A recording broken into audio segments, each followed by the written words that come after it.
From the Newstalk ZB newsroom, this is News Fix. In this update, police have released the full list of the names of the 6 people unaccounted for following the landslide at the Mount Maunganui campground on Thursday. Jordan Dunn reports. The victims are 50-year-old Lisa Ann McClellan from Morrinsville, 20-year-old Manslog Bernardson from Sweden, 71-year-old Jacqueline Suzanne Wheeler from Rotorua, 71-year-old Susan Doreen Knowles from Nongataha, 15-year-old Sharon Makaniko from Auckland, and 15-year-old Max First Key from Auckland. Police, fire and emergency and civil defence have been on the scene since Thursday's slip left those 6 people unaccounted for at the campground. Human remains are now in the coroner's custody.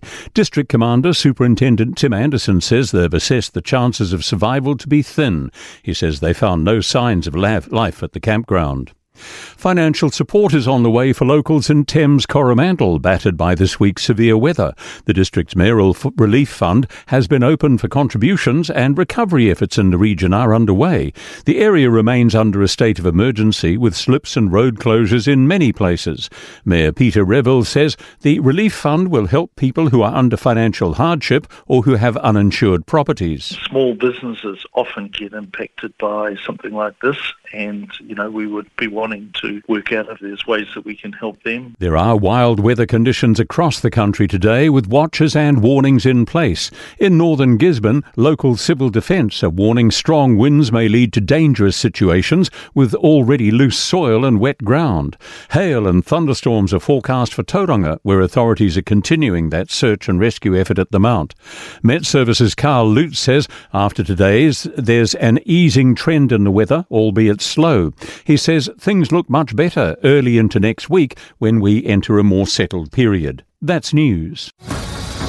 In sport, Southland rider Josh Burnett has banked his 3rd career win of the Tour of Southland, finishing safely in the peloton to take the overall title by 10 seconds.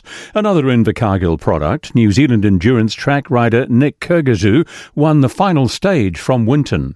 Auckland Football Club coach Steve Corica is not taking the Central Coast Mariners for granted despite a dramatic few weeks off the field for today's visitors. Last week, the A-League governing body took over management of the Mariners on an interim basis, while the process to sell the club is completed. We have to be aware of them. They're a good team. They drew with MacArthur last week. They beat Adelaide 3 weeks ago 4-0. So it's the A-League. Anything can happen. And on their day, they're a really good team, and we have to respect them. That's sport. I'm Joe Gilfillan.